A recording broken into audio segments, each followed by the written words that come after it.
welcome everybody to this Contact and NNPCF joint webinar. Today we are really pleased to have Josh McAllister with us. Josh is the chair of the Independent Review into Children's Social Care, and he's going to be taking us through the case for change. Just some housekeeping before we get into that. Please, this session is being recorded, and if you don't want to appear on camera, please turn your camera off. You'll be muted throughout the session, and if you do want to ask questions, please put them in the chat. If you're unable to do that for whatever reason, if you indicate to us by waving or putting your hand up using the Zoom functions, we can come to you and we may be able to ask, maybe able to bring you in for a verbal session. We have got a lot of attendees today, so we've over 100 people booked in.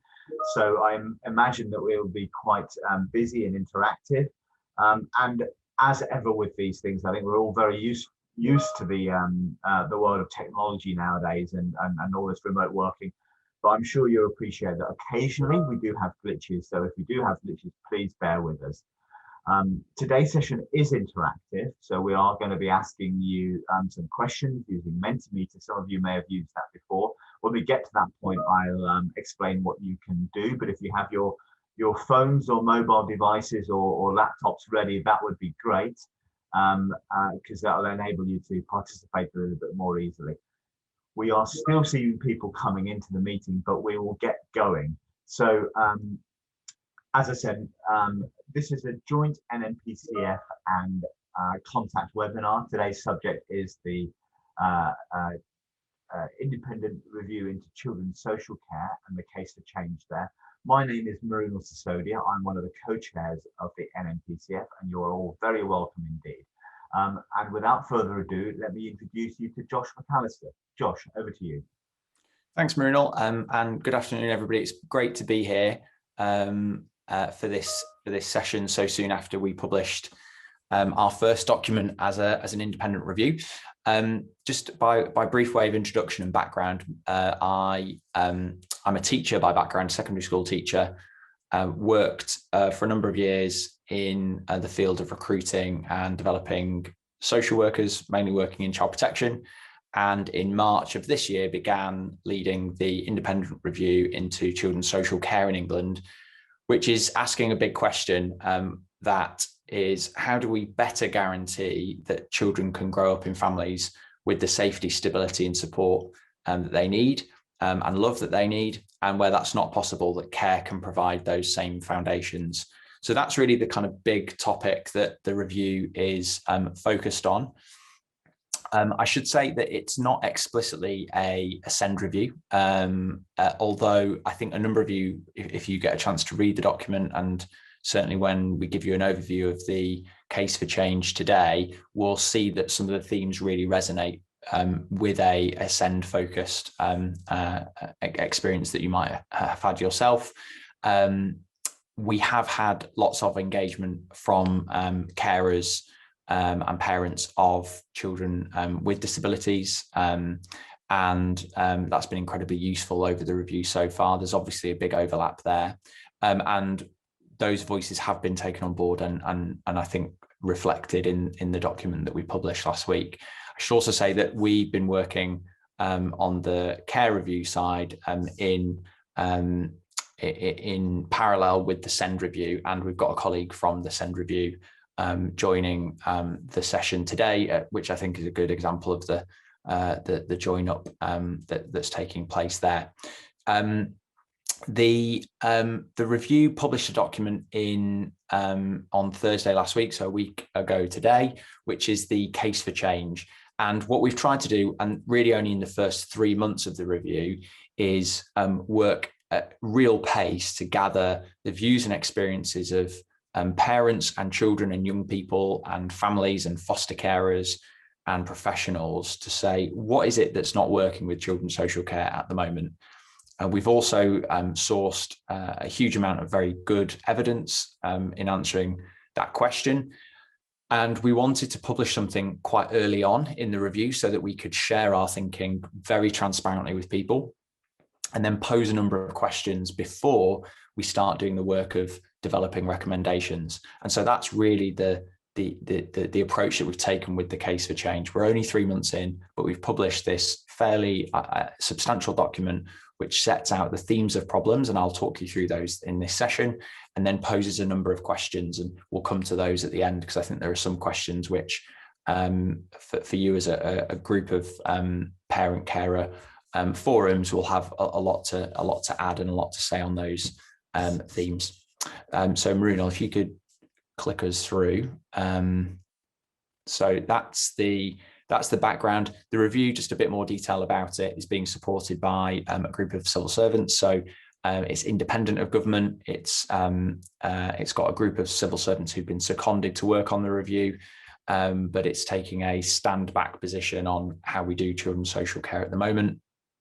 We're being supported by an experts by experience board, which is made up of care experienced adults, some young people, parents, kinship carers, adopters, foster carers, and others. And the final review and report will be delivered in spring 2022, about 9 months from now, when we'll deliver the final recommendations to the Prime Minister and to the Secretary of State for Education and to the Treasury. So that's really the kind of overview. And as I said at the beginning, we're only at the beginning of this process. So what I'll talk you through today is really more about the issues and themes that we've heard, rather than any recommendations, because we're not at that point yet. Slide 3, please, Mrunal. Thank you. So the major themes that we have heard through the work that we've done so far come into 4 categories, and we'll talk you through these in more detail. The first one is that we're not doing enough to help families at the moment, that when it comes to the child protection system, it's not effective enough at giving support and intervention or making swift decisions where there's a concern. When it comes to the care system, when we've taken children into care, often it doesn't do enough to build and strengthen the relationships that matter most. Sometimes it can actually weaken those relationships. And then finally, there are a whole set of issues about the way the system works.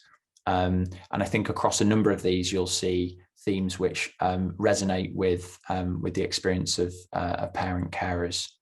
So let's dive into them in a little bit more detail. So the first of these, which is that we're not doing enough to help families. We can share the link with you so you can read the full 100 and odd page document yourself, but this will give you a good snapshot overview. Really, the issue we identify as the first theme is that most parents and families that come into contact with children's social care do so because they're parenting in conditions of adversity. They're raising children often alongside a lot of stress that comes from being in an abusive relationship, having an addiction, having a mental health issue themselves, on top of living in cramped, inappropriate housing, not being able to pay the bills. And so that's the circumstance in which children's social care most often meets parents. And the response that we have at the moment is to investigate first rather than help. And that has created an increasingly adversarial children's social care system where parents experience a sort of safeguarding approach rather than a supportive approach. And that is an experience which we've heard almost verbatim explained back to us by parents of children with special educational needs and disabilities. When you dig into that a bit more, the approach of investigation and involvement in family life is very unevenly distributed. So poorer families have a significantly higher chance of having their children on a child protection plan or having their children taken into care. In some areas, that inequality is really pronounced and really significant. And there are also racial disparities which are less well understood within the children's social care system, but very important, and we need to do much more work to understand those racial disparities. We look at the evidence around investing in family help and whether that can reduce demand for more intrusive safeguarding measures later on, and there is some encouraging evidence there. It's not it's not straightforward. And whilst I do make the argument that we need to invest more in family help, money alone is not going to be the answer to fixing the system and making it better. And part of the reason for that is that there are so many different definitions of family help. We call it early intervention, family support, early help, and actually we're missing a sort of clear definition of what is family help, what should it feel and look like for parents, and when should they be able to access it, and on what basis. And the review offers a definition of family help, which we wrote very quickly, so it is almost certainly not good, and we're asking people to give us feedback on the definition that we've got in the document. And then really importantly here, and I don't want to kind of these have huge assets and resources within them that the children's social care system doesn't make the best use of and can often overlook or ignore. So that the role that neighbours and extended family members can play in supporting parents raising their children in conditions of adversity is not a resource that children's social care facilitates making the best use of. It often either gets in the way of it or completely overlooks it. And that's something that we think needs to change. The second theme is more related to the child protection system. So this is the fourth slide, and that is that when it comes to making decisions about risk and harm, the decisions made by children's social care are too inconsistent and sometimes don't have the knowledge in children's social care to make the quality of decisions that they need to make. So we see here that, and whether it's the frequency and quality of supervision for social workers, it's really varied, sometimes far too infrequent and too poor. Examples from thematic reviews of particular concerns and issues, for example, sexual exploitation, where professional knowledge has been missing in the level that it's needed, and the sort of decisiveness and confidence around some decision making not being there. So we set out a number of those issues. We also look here particularly at teenagers, where there's a concern about that young person that's coming from outside of the home rather than inside of the home, and often where parents in those circumstances are as worried as the professionals about how to keep those teenagers safe from exploitation outside of the home. And what we've got at the moment is a system which is not set up to work. And you've got really hardworking, dedicated professionals working against the framework that they're in, with the police and social workers and parents often trying to fill the gaps themselves when it comes to addressing issues of county lines, for example. When we look at the family court system, we see that when parents have gotten into care proceedings, actually the intensive support that's needed to really find out whether or not parents are able to look after their children or whether a child needs to come into care, because that support, that intensive support, isn't available everywhere. We don't really know whether or not parents are able to change, and that actually delays the process for children, as well as being obviously really an unfair approach to giving parents a chance to raise their children, which is, I think, where we'd all agree is often the best place for children. When we do take children into care, we don't do enough to support parents who've had their children removed, and actually very often those parents will go on to have another child who might end up being taken into care again, and that's a really traumatic cycle for everybody concerned, for the services, for the children, and of course for parents who have that really awful loss of a baby or a young kid that they dearly love. So we need to think about this whole child protection system, where we put our attention and efforts, and the quality of decision making in that space as well. The third theme is about children in care and the care experience, where actually care can often weaken already really fragile relationships that young people in care have. A part of that is about the homes that are available for children in care not being where they're needed.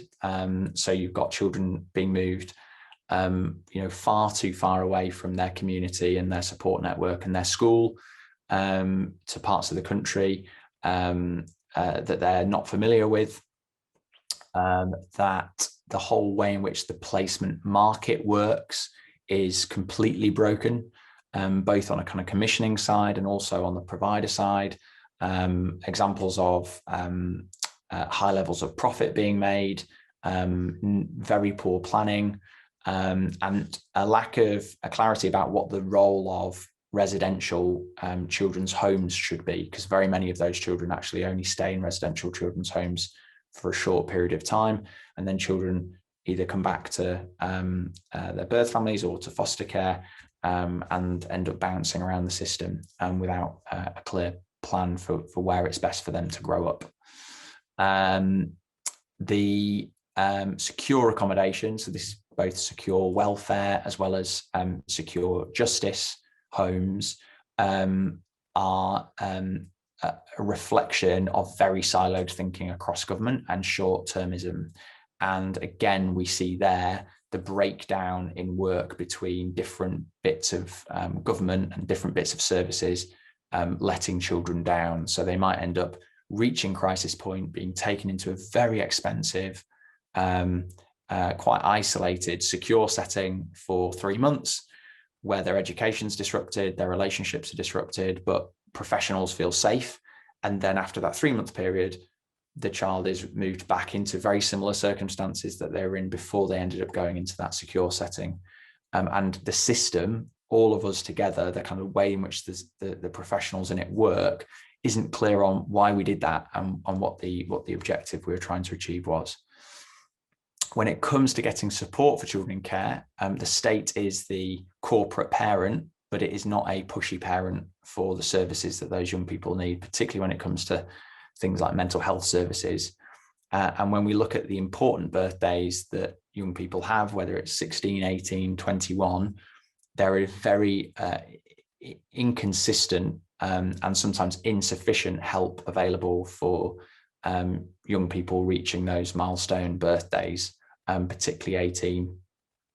And then finally, care continues to come with a stigma, and actually leaves too many young people entering adulthood without the group of loving relationships that they need in their lives, that for those young people who are raised and grow up in birth families, have got the extended family network. They know where they're going back to at Christmas. They've got those quality relationships that give them a sense of identity about who they are, how they fit into the world, the group of people who are going to be there for them no matter what. Children in care often don't have that, and that changes everything for them. And that's a major problem that we need to do something about. And then finally, the fourth theme is to do with system factors, which I think some of this will really resonate with the experience of you as parent carers, which is where the money is being spent within children's social care has really shifted. The profile of spending has shifted towards crisis and acute spending, and away from more cost-effective help, which is low stigma and there for families when they need it. And as that shift has happened, it's become increasingly difficult for services to get out of that spiral of increasingly crisis-driven services. And so what we need is investment to rebalance that profile of spending and make sure that we can reform children's social care, make it effective. And we detail quite a lot of that in the document. When it comes to how services work together, accountability nationally and locally is often confused. You've got lots of different services doing different parts. We see this quite a lot when it comes to health and children's social care, trying to meet the needs of children with what are often described as complex needs, and struggling and sometimes failing to take collective responsibility for making sure that the support package is there for families who might need it. Multi-agency arrangements particularly let down teenagers, and I've talked a bit about that already, particularly between the police and children's social care. We've still got a system which is far too complicated, bureaucratic, and risk averse. And there's more to do to recruit, retain, and support high quality workforce. We've heard, particularly from SEND families, that social workers' knowledge of disabilities in particular can be very inconsistent, and that the way in which services work with parents of children with disabilities, whether that's them being allocated to a team of social workers focused on children with disabilities or a child in need team, family support team, really varies from local authority to local authority. And then finally, we have become very good at describing the challenges within children's social care system. There's been lots of reviews like the one that I'm leading before that have identified many of these issues, and yet we've still not been able to make the level of change and progress that we need to make. And we set out some of the thinking about why that is. So that's the big four themes. I haven't been able to look at the questions and comments that have been coming through as we've gone through that. So I will now take a moment to read those through and pass back over to Mrunal for the Q&A. So what I might be able to do is help you a little bit there. As ever with our webinars, the chat function has been very busy, and I wouldn't expect you to keep a grip on it as you're presenting. But perhaps I can just draw out some of the themes. There's too many comments to go through one by one. But if I can just maybe put some of the big themes to you, Josh, I think that would be useful for your comment. The first piece up was raised by Sisodia and Maureen, who had talked a little bit about, can you say a little bit about the coordination with the adult social care review that is going on at the moment, and the timing of that and the interface that you see between children's social care and adult social care, because that's very important for that transition is very important for children young people with SEND.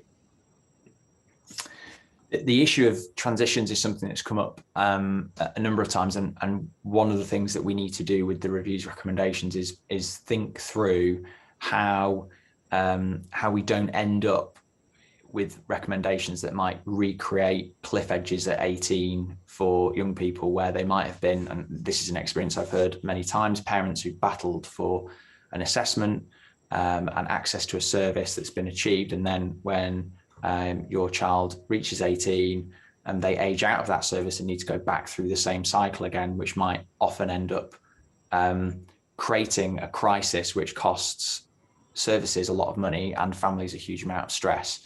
Now there is some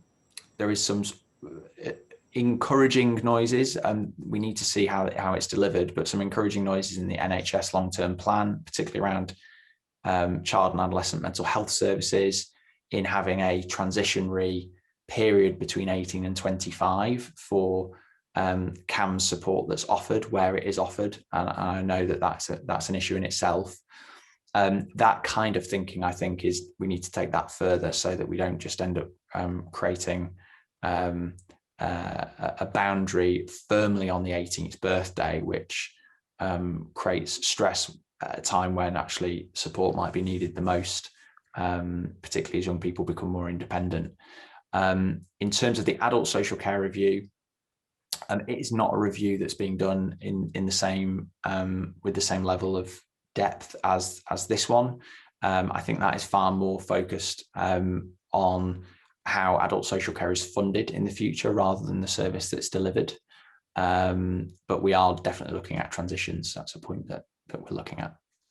Great. Another theme that's emerging is comments from Sarah, amongst others, around agreeing very much around needing a clearer definition of early help and family help. And we'll pause on that one, if I may, because we're going to do a little bit of something later in this webinar that may draw out some views on that.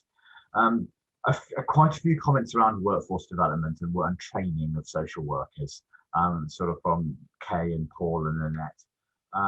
Can you say a little bit more around your thoughts around that, and in particular sometimes the paucity of training when it comes to SEND specific needs? Yeah, so I think there's been examples where recent developments have tried to be more precise about the knowledge that social workers need to have in order to be effective.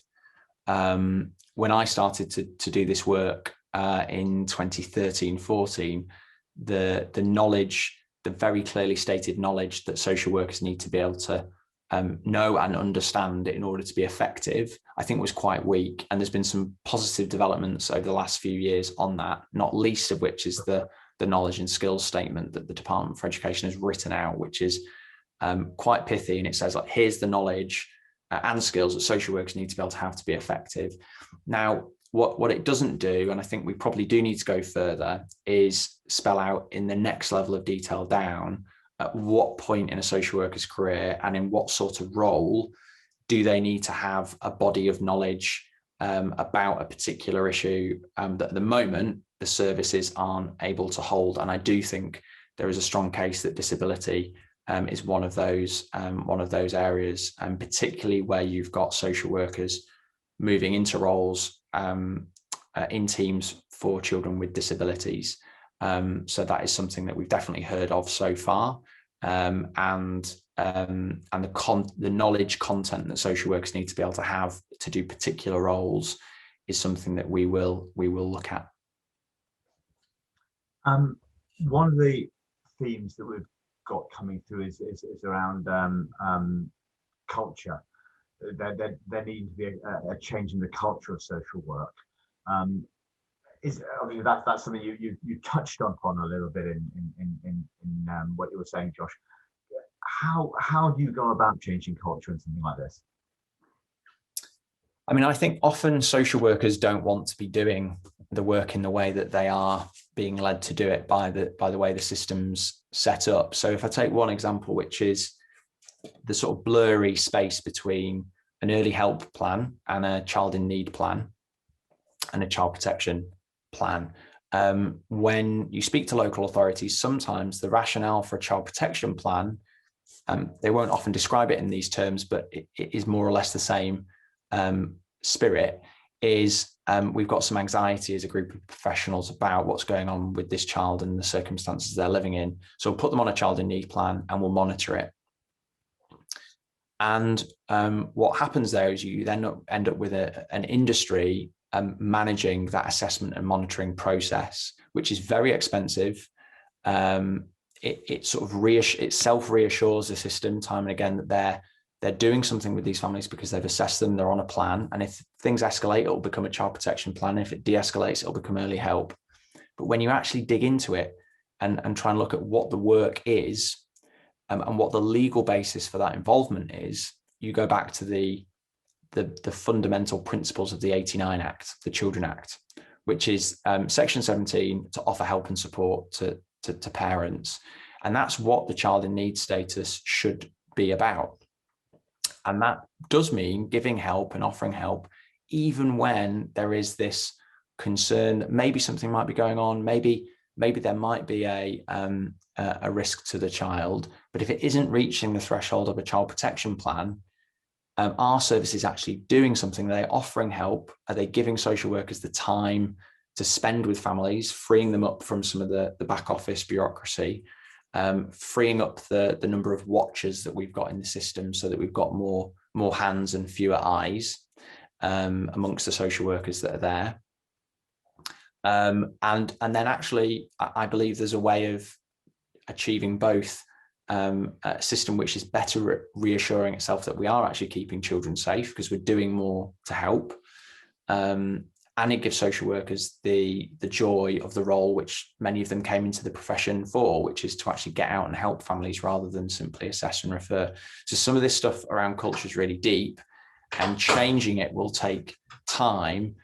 But unfortunately, the approach that we've taken to date hasn't made the change that we need to make.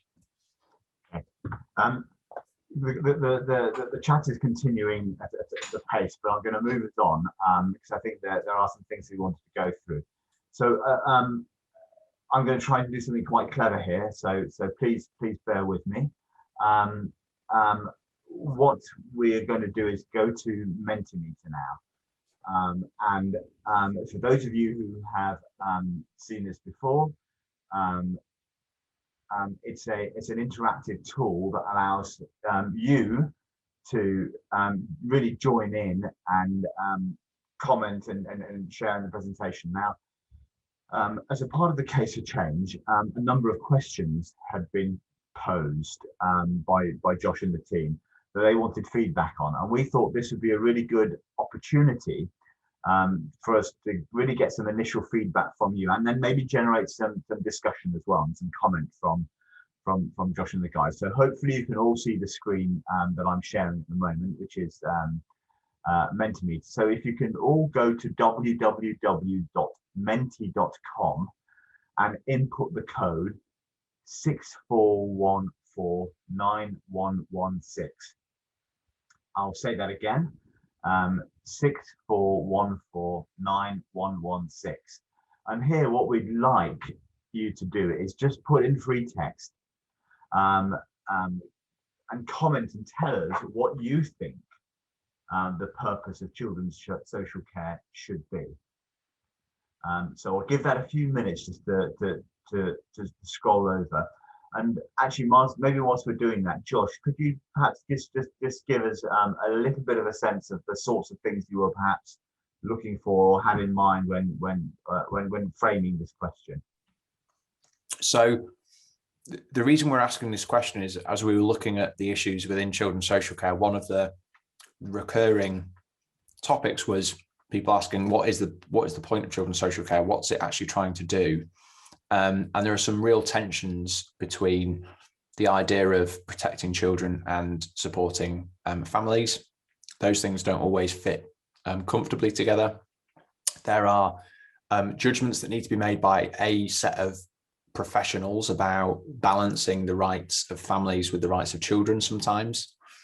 And there are questions about to what extent is this a universal versus a targeted system. And so there, I think just 3 examples where there are quite fundamental questions about what is it we're actually trying to achieve here. Is this about support? Is the point of children's social care to strengthen and support families in order to care for children?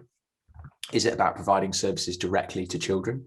Is it mainly about protection from harm and then leaving families to get on with it? Is it about offering widespread, broad-based, universal support for families so that they don't reach that point of crisis? So they're quite different versions. And I think as you go around the country, if you speak to different directors who run these services, they will often have different ideas themselves, which are reflected in how their services operate. So it's an important question. We wanted to try and over the course of the review come up with a definition which makes clear, at least my view, and then government can consider it, on what the purpose of children's social care should be. I think we're getting lots and lots and lots of feedback here in the through Menti here. Everything from supporting the whole family, from graduated responses to empowering and enabling families, to creating safe and happy childhoods. Lots and lots of really strong responses here. So please keep them coming. We will be sharing these slides and the output of what you're giving to us here, both as part of the sharing the slides back to you, but also with Josh and the team. So this is really great live feedback to some of the questions that Josh and his team have been looking for. So we've got the responses are continue to scroll. So you've got 58 responses already on to that question, Josh. So I'm sure that's really useful for you. Right. What I'm going to do is I'm going to try and move us on now into the next question. People are still going. I will pause there in the interest of time, because we've got 2 more questions we wanted to get through, and a couple. The last one of those is multi-tiered. Up to 67 responses there. Right. I moved on to the next question. So hopefully your screens that you're using to input will also move on as well. So how do we address the tension between protection and support in children's social care that families describe? This is one of the really key things around that I think has been brought out, really, that I know that we brought to Josh in our feedback as parent carer forums, which was really the language we used was that the support not safeguarding. Yeah. Language that we used, and I think the language you've used is support not investigation, Josh. So if you could go to menti.com, use the same code. It should pop up, and be really interested in your responses at this point. And part of the thinking behind this question was, as I think people have probably already picked up, that it's often quite hard for parents and social workers together to make sure the help feels and the support feels really delivered in partnership without stigma, when there's this possibility that it might be taken down a child protection route. And often parents saying that, you know, the threat of that being there means that when they push for things and argue for things and try and get services that they need, they get crammed into being seen as difficult, and that actually makes it more likely that they'll go down a child protection route. And so there's something here about how do we address that tension? So that's what this question is. So thank you for including the answers that you've already provided. Just to draw out some of the themes that are coming out here. The first one is be very specific and separate the two out, and be very clear what is draw that distinction crystal clear. Another big theme that seems to be coming up here in the responses is co-production, actually working with families to really understand what they need and listening to what they need at the start of the journey. And that's a number of things that's come up a number of times as well, looking at these answers. Another thing that seems to be coming up a lot is training for social workers, actually just reposition what the role is and make social workers focus a little bit more on the support element rather than just the safeguarding or investigation components of what's being done. Again, those answers are ticking over. So we're up to 36 there, which is brilliant. And again, keep them coming, and we will share these with Josh and the team.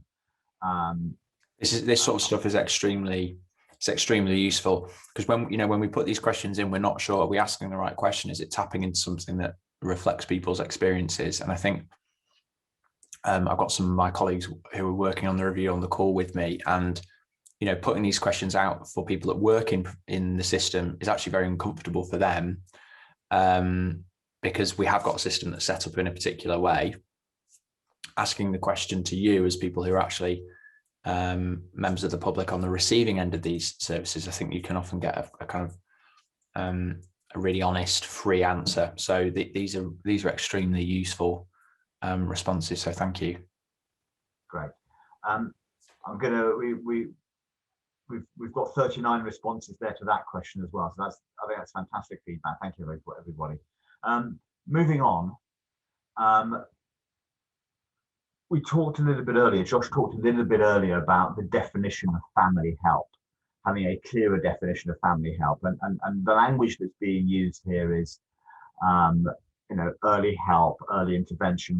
I think all of us in the SEND world are familiar with these sorts of phrases, but this term of family help. Now, in the case for change, the team have posited a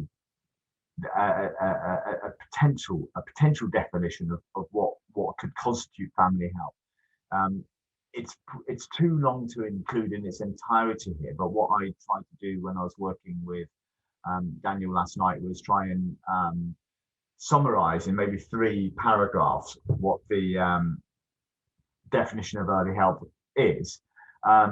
So if I just read that out for you, for those of you who are perhaps working on smaller screens or can't see it, the key elements were: the aim of family help should be to improve children's lives through supporting the family unit and strengthening family relationships to enable children to thrive and keep families together, helping them to provide the safe, nurturing environments that children need.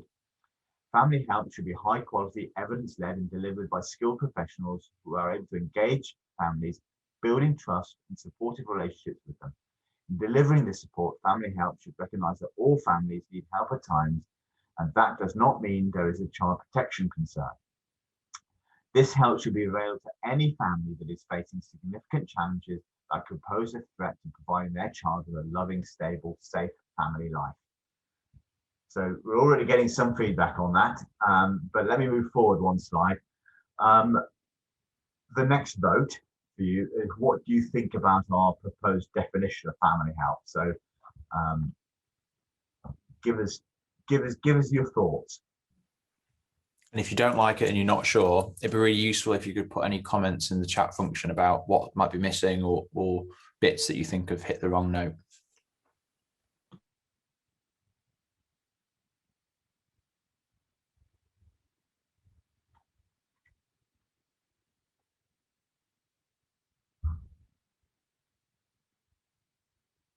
Okay, those key elements. So broadly positive. Some, a few don't like it, and it'd be really interesting to get your feedback on why. And a few not sure. Probably need a little bit more time to think about it. It's a lot to absorb in a session like this. Please do go look at the case of change itself, because there's a longer definition there that's a little bit more detailed, which we're going to drill into a little bit in the coming slides. So hopefully we can tease out some of those things there. Some of the things that some of the comments coming back, maybe too wordy and complicated, too many words, don't like the word threat. Some of the language needs to be a little bit more parent friendly. So I think there's strong feedback in the chat there, Josh, that we can. Yeah, that's all very helpful. Feedback to you. Okay. Yeah. So I'm going to keep us going. That's still ticking over, but we're getting the idea of roughly where the voting is coming out there. So they're broadly positive, with about a third saying not sure. Okay. In that longer definition of family help, there are some of the things that list some of the things that might be included in family help. Now here we've just drawn out 6 of those things that we thought were very relevant to families with SEND. And what we're going to ask you to do is rank those 6 things in order of importance for SEND families. So I'll give you a little bit longer to do this one, because it's probably a little bit more involved. But these are all things that we would recognize as being important, or things that are relevant to SEND families. Which of these do you think are most important for SEND families? So as I said, this one we may need to give you a little bit more time on.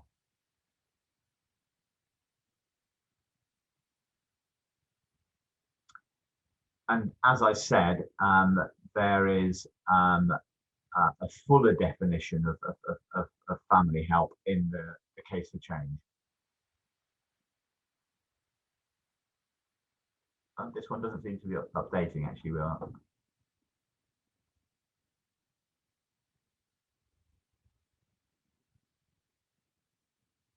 Oh, maybe the technology is letting us down here.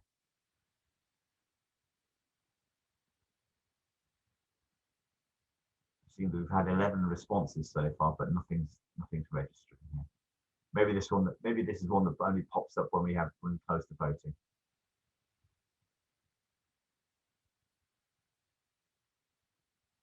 We are getting your responses. I can see your responses coming in. Up to 20 responses now.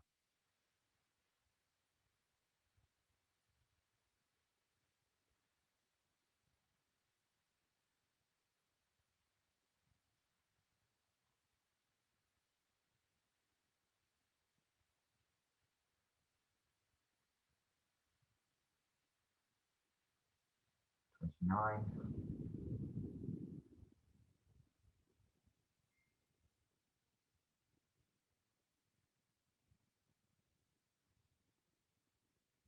Right, let's see if I close the voting. Does it update?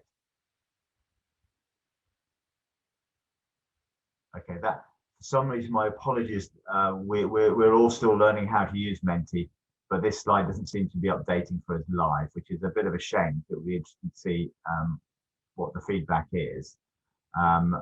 We'll take a look in the background, and I'm sure there's somebody who's more capable at this stuff than I am, and we'll try and figure out what's gone wrong there. I'm sure the data is there in the background for us somewhere. Finally, a question on what shouldn't be included. What would you exclude from family support? What is there out there in the social work world that is really not helpful? Please give us your comments here. Panels, yes.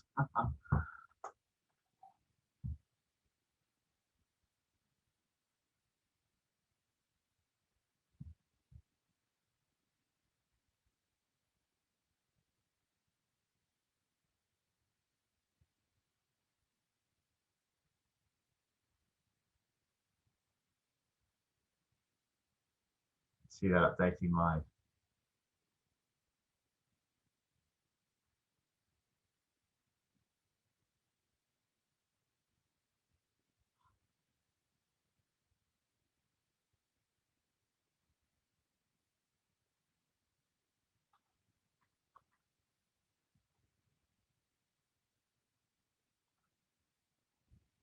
So quite a lot here around people really don't like panels. People really are railing against parenting courses. I think that resonates with me. I spoke to one parent who had been sent on 17 parenting courses. And despite the number of courses she had, her child consistently continued to have ADHD and autism, and it seemed the parenting courses did not seem to address that for some reason. I'm amazed by that. Judgment, blame. So there's a lot of things around the culture and the stigma that you mentioned earlier, Josh. Negative comments. A little bit around one size fits all, lack of bespoke, poor co-production, not actually working with families, patronizing approaches, not including parents. There's a lot here around being done to rather than being co-produced with. A little bit around set processes stuff there. So really strong feedback there. Waiting list, guidance, having to wait for services. So again, really strong feedback coming through here. Cool. I will stop there. Still some stuff coming through. We've got 44 comments already. But what I'll do is I will stop sharing screen. We can go back to myself and Josh. So there's some really strong feedback there. Hopefully, Josh, you and your team will find that useful. A real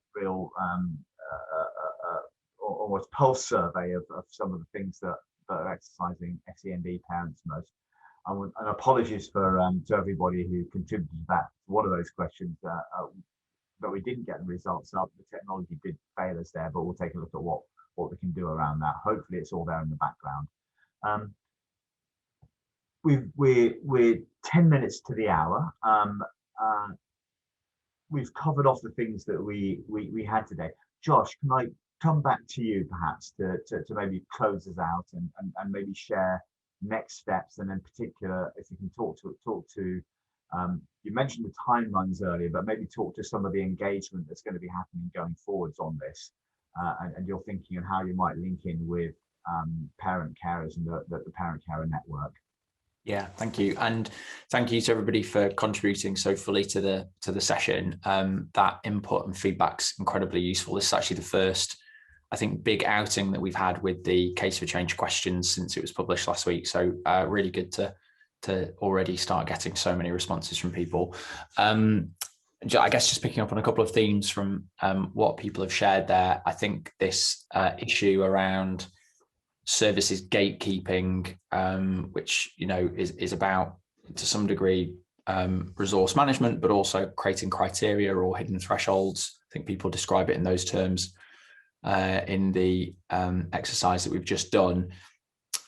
Is a theme and a pattern across children's social care that lots of parents and families have described to us so far.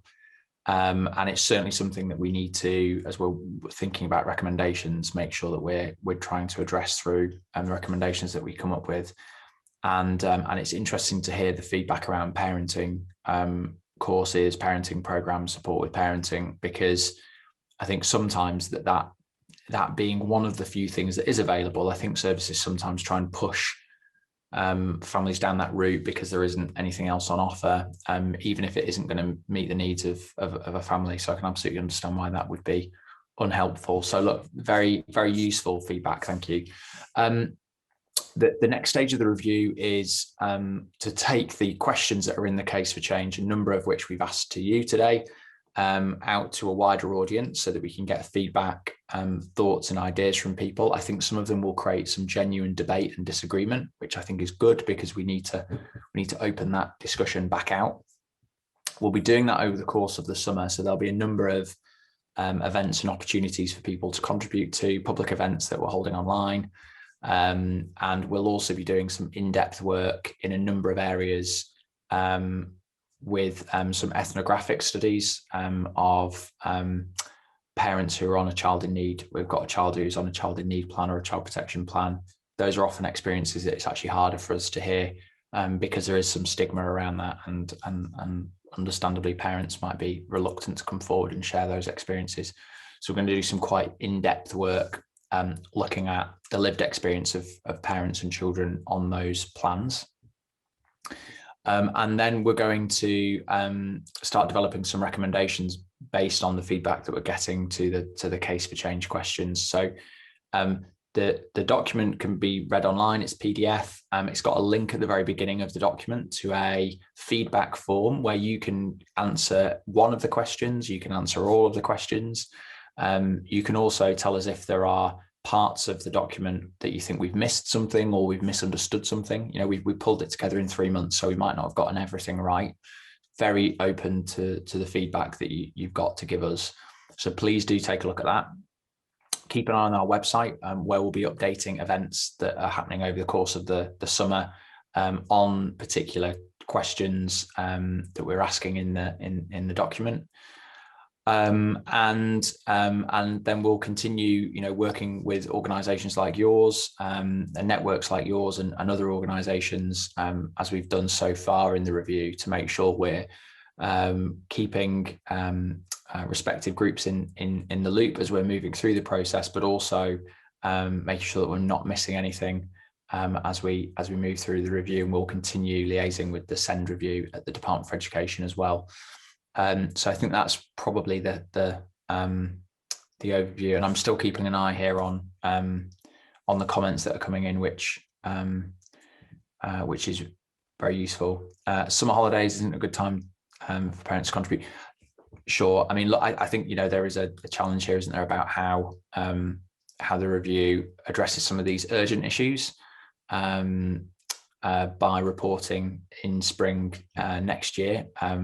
But also does a lot of engagement, and sometimes that means we've got to move quite quickly. But we'll make all of the engagement opportunities clear and advertised on our website, so you can see them there. And of course, you can contribute now to the questions that we're asking in the document over and above what you've already shared with us today, which has been very useful. So thank you for joining the call.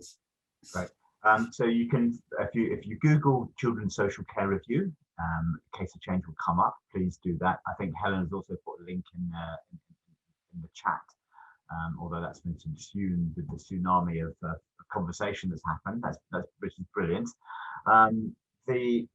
So please do respond as individuals, respond as parent care forums, respond as regions. I think one of the things we do know is that everybody, each region, each locality has a different experience, and that richness is something that parent care forums and the network can bring. So please do respond to the review and input into it. I'm sure everything will be very welcome. And with that, I think we'll draw a close in the sense that we've had pretty much a full hour. I'll let you all go and have your lunch. I certainly know that's what I'm going to do. And there's not a lot for me to say really, other than say thank you to Josh and the team for coming to us so promptly after publishing last week. As Josh said, this is probably one of the first major stakeholder events I understand that you've done. So you've been the NNPCF and the Parent Care Forum Network has been quickly out of the traps on this one, which is brilliant. So thank you for that. Thank you for your time, Josh, and really, I think people have felt heard today. And the final thing for me to say is thank you to everybody who has come along today and participated, because without you, an event like this is completely meaningless. And I think that the input you've given today has been absolutely phenomenal. So thank you, everybody. So thank you, everybody, and have a good rest of the day. Thanks, everybody. Bye.